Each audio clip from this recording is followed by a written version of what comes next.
তাকে মনে হয় গাছের সঙ্গে বেঁধে রাখা হয়েছে এই ফুটেজটাতে। এবং আমার সহকর্মী ইখতিয়ার কিন্তু সে মুখ লুকাচ্ছে, আমি জানি না কেন। আসলে ইখতিয়ার, আপনার কাছে জিজ্ঞেস করি, বলেন তো আসলে কি হয়েছিল এই ঘটনাটায়, আপনি কি জানেন এটা?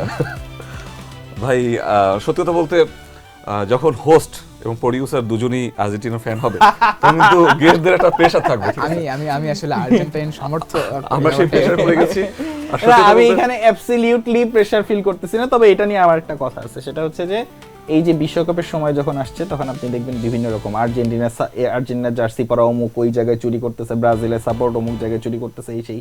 আমার কাছে একটা জিনিস মনে হয়, I am not so sure, SMC plus electrolyte drink minerals ফিরিয়ে দিয়ে শরীরকে করে রিহাইড্রেট ও রিফ্রেশ, আর তুমি হয়ে ওঠো অদম্য। এসএমসি প্লাস, অদম্য তুমি, থামবে না কখনো। অ্যাবাউট ইট, যে যখন যেই লোকটা আসলে ধরা খায় আপনি খেয়াল করেন তার জার্সিটা যথেষ্ট চকচকা।